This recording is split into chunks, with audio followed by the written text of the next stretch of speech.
Assalamualaikum warahmatullahi wabarakatuh. Halo para pendengar setia Cherry Mist, selamat datang kembali di channel kami. Pada malam ini, kami akan membawa kalian ke dalam sebuah kisah yang penuh dengan kengerian dan misteri. Siapkan diri kalian untuk mendengarkan cerita yang akan membuat bulu kuduk kalian berdiri. Inilah kisah tentang pengalaman mencekam di kampung mati Vietnam.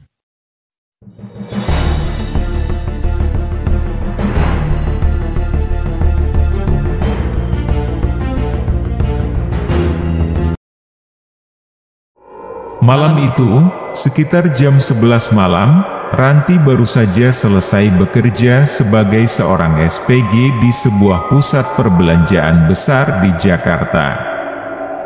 Lelah mendera tubuhnya, dan dia ingin segera sampai ke tempat kos untuk beristirahat. Biasanya, Ranti akan mengambil rute utama yang terang dan ramai dengan menaiki Gojek. Namun malam itu, keberuntungan seakan menjauhinya, uang di dompetnya habis, dan aplikasi Gojek di ponselnya menampilkan saldo nol. Tidak ada pilihan lain kecuali berjalan kaki. Dia memutuskan untuk memotong jalan melewati Kampung Dukuh, sebuah tempat yang dikenal dengan sebutan Kampung Mati Vietnam. Kawasan itu sudah lama ditinggalkan dan terisolasi, penuh dengan cerita-cerita menyeramkan yang sering dibicarakan orang. Lokasi kosnya berada di ujung kampung itu, dan dengan memotong jalan, dia bisa memangkas waktu perjalanan setidaknya 10 menit. Saat Ranti melangkah melewati gerbang kampung yang sudah berkarat, hawa dingin tiba-tiba menyergapnya, membuat tubuhnya menggigil meski malam itu cuaca Jakarta sedang panas. Jalanan kampung itu sunyi dan gelap, hanya diterangi oleh cahaya bulan yang samar. Suara gemerisik daun dan deru angin yang berhembus lembut di antara rumah-rumah tua yang kosong mulai mengusik ketenangannya. Ranti merasakan bulu kuduknya meremang. Semakin jauh Ranti melangkah, suasana di sekelilingnya semakin mencekam. Rumah-rumah tua di sepanjang jalan itu berdiri seperti saksi bisu. Dengan dinding-dinding yang retak dan jendela-jendela terbuka menganga, seolah mengintip ke dalam kegelapan. Ranti merasakan hawa di sekitarnya semakin dingin, menusuk kulitnya dan membuat tubuhnya menggigil tak terkendali. Suara langkah kakinya sendiri bergema samar di udara, terdengar anehnya teredam oleh kesunyian yang mencekam. Tiba-tiba, telinganya menangkap suara langkah kaki yang tidak berasal dari dirinya. Langkah itu terdengar pelan namun sangat jelas. Rasa takut mulai merayapi pikirannya, membuat jantungnya berdebar semakin kencang. Perlahan, dia menoleh ke belakang dengan harapan kosong bahwa itu hanyalah imajinasinya. Namun, tidak ada siapapun di sana, hanya bayangan gelap yang membungkus seluruh jalan. Ranti mencoba menguasai dirinya, menahan rasa panik yang mulai merayap di dalam hatinya. Dengan napas yang mulai memburu, dia mempercepat langkahnya. Tapi ketika dia menoleh kembali ke depan, napasnya terhenti seketika. Tepat di hadapannya, melintas seekor ular yang sangat besar, tubuhnya hitam pekat dan berkilau di bawah sinar bulan yang redup. Ular itu merayap dengan cepat, seolah sedang mengejar sesuatu yang tidak terlihat oleh mata manusia. Ular itu melintas hanya beberapa meter di depan Ranti. Tubuhnya yang besar dan panjang, membuat suara gesekan yang mengerikan. Mata ular itu, yang merah menyala seperti bara api. Aroma tanah basah dan busuk seketika menyergap hidungnya. Ranti tertegun, kaki-kakinya terasa membeku di tempat. Suasana di sekitar semakin berat, mencekik. Namun, suara itu kembali terdengar, kali ini lebih dekat. Ranti menghentikan langkahnya, berusaha mendengarkan dengan seksama.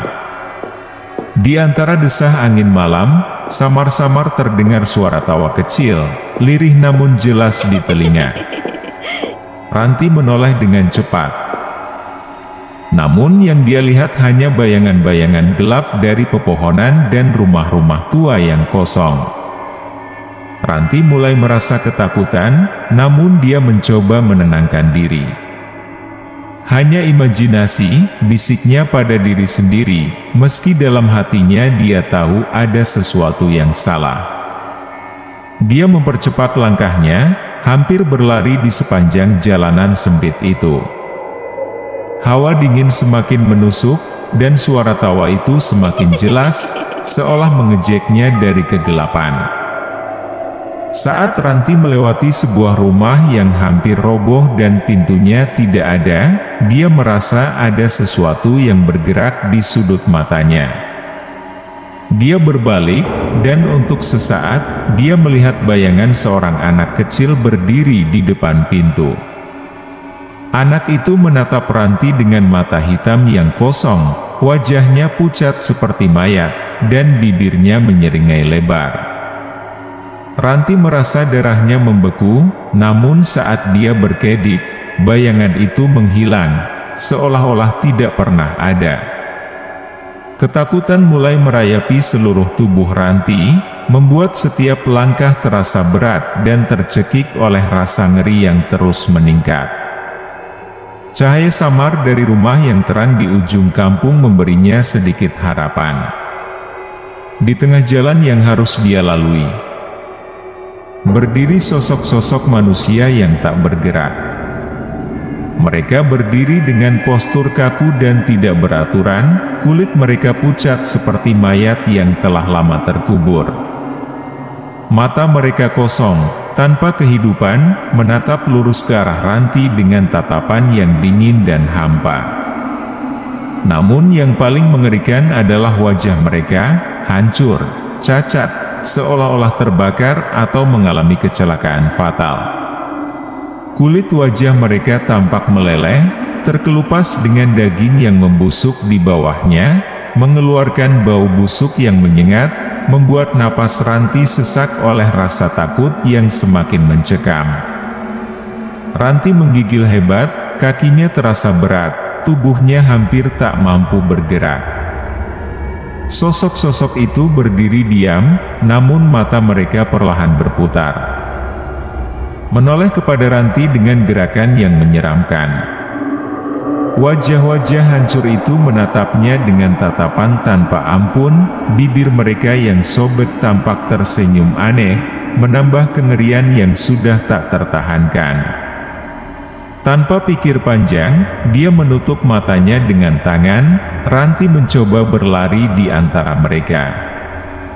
Namun, seketika itu juga, dia merasakan tangannya terasa ditarik oleh sesuatu yang dingin, seperti sentuhan es yang membakar kulitnya. Dia terjatuh dengan keras ke tanah, lututnya menghantam keras hingga rasa sakit menjalar ke seluruh tubuh. Dalam kepanikan, Ranti mencoba bangun, namun pergelangan kakinya terasa dicengkeram oleh tangan-tangan dingin yang mencengkeram dengan kuat, menahannya agar tidak pergi. Dia melihat ke bawah dan terperanjat ngeri, tangan-tangan busuk dengan kulit yang meleleh mencengkeram erat pergelangan kakinya. Wajah-wajah yang membusuk itu semakin mendekat, mengeluarkan desisan seperti nafas terakhir yang terengah-engah. Ranti menjerit dalam ketakutan, mencoba melepaskan diri, namun kekuatan dari tangan-tangan dingin itu terlalu kuat, seolah menghisap seluruh harapan dan tenaganya, menahannya dalam pelukan kegelapan yang tiada akhir. Ranti menjerit sekuat tenaga, suaranya melengking tajam. Jeritannya menggema di tengah keheningan malam. Tiba-tiba, cengkeraman dingin itu melemah, seperti ada kekuatan tak terlihat yang merenggut tangan-tangan busuk tersebut dari pergelangan kakinya. Ranti tak menunggu penjelasan, dia segera merangkak bangkit, berusaha keras mengatasi rasa sakit di tubuhnya. Dalam ketakutan yang mendalam, dia mulai berlari sekuat tenaga, meski kakinya terasa lemah dan langkah kakinya terhuyung-huyung.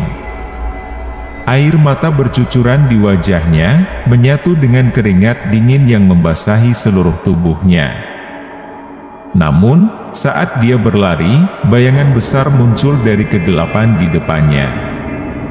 Sosok itu berbadan tinggi besar, setinggi 2 kali lipat manusia biasa, dengan tubuh yang ditutupi bulu tebal dan hitam. 2 tanduk melengkung keluar dari kepalanya, dan matanya yang merah menyala menatap Ranti dengan tatapan penuh amarah. Nafasnya berat, mengeluarkan suara menggeram yang dalam, seolah keluar dari perut bumi. Ranti berhenti sejenak, terpaku oleh kengerian yang tak terlukiskan, tubuhnya gemetar hebat. Saat dia mencoba menghindari sosok mengerikan itu, dari sudut matanya, dia melihat sesuatu yang lain, penampakan yang tak kalah menyeramkan.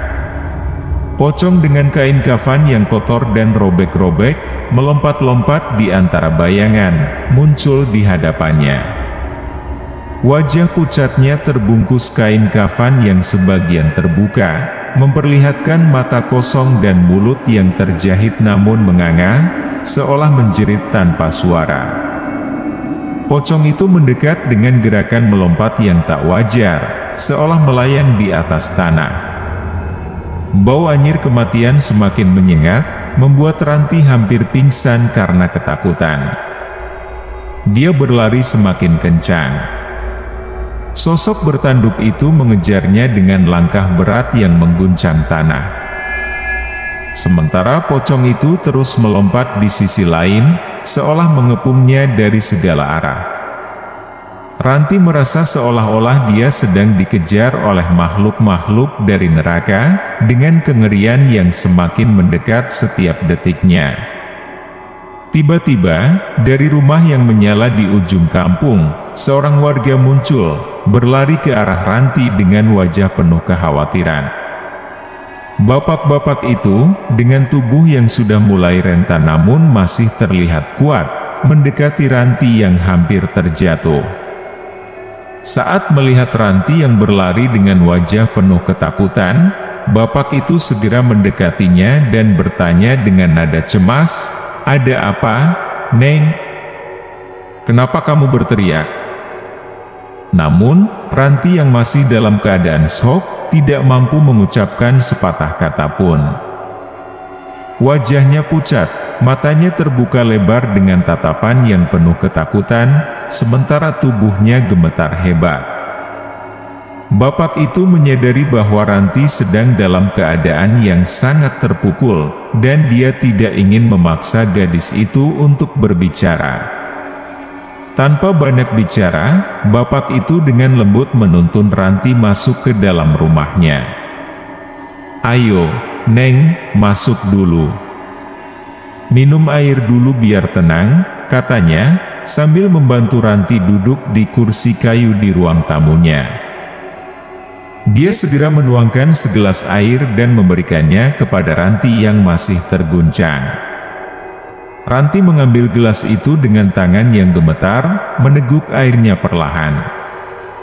Rasa hangat dari air itu sedikit demi sedikit membantu menenangkan dirinya. Bapak itu duduk di dekatnya, menatapnya dengan penuh perhatian. "Kamu mau kemana, Neng? Kenapa bisa ada di sini malam-malam begini?" tanya bapak itu dengan suara lembut, mencoba memahami apa yang terjadi. Ranti masih belum mampu berbicara dengan jelas, hanya bisa mengangguk pelan sambil mencoba menenangkan diri. Setelah beberapa saat, dengan napas yang mulai teratur, Ranti mengumpulkan keberanian untuk menjawab singkat, "Saya mau pulang ke kosan." "Pak." Bapak itu melihat ke arah Ranti dengan rasa simpati. Dia menyadari bahwa Ranti mungkin baru saja mengalami sesuatu yang sangat menakutkan, meskipun dia tidak tahu pasti apa yang terjadi. Tanpa banyak bertanya lagi, bapak itu berdiri dan berkata, "Baiklah, saya antar kamu ke kosan. Tidak baik sendirian di luar malam-malam begini." Ketika akhirnya mereka tiba di depan kosan Ranti, bapak itu berhenti dan berkata, "Sudah sampai, Neng. Masuklah ke dalam dan istirahat yang cukup. Jangan lupa untuk berdoa sebelum tidur, dan kalau bisa, jangan lewat jalan itu lagi." Ranti mengangguk, mengucapkan terima kasih dengan suara yang masih serak, sebelum masuk ke dalam kosannya. Sementara itu, bapak itu berdiri sejenak di luar, memandang ke arah kampung yang gelap, sebelum akhirnya berbalik dan berjalan pulang dengan langkah yang tenang, meninggalkan Ranti dengan pikiran-pikiran yang masih kacau tentang apa yang baru saja dia alami. Terima kasih telah mendengarkan cerita Pengalaman Mencekam di Kampung Mati Vietnam bersama Cerimis. Kami harap kisah ini memberikan pengalaman mendebarkan bagi kalian semua. Ingatlah, di setiap perjalanan malam yang sepi, selalu ada sesuatu yang tak terduga menunggu. Tetap waspada dan jangan lupa untuk selalu mendengarkan Cerimis untuk cerita-cerita horor lainnya.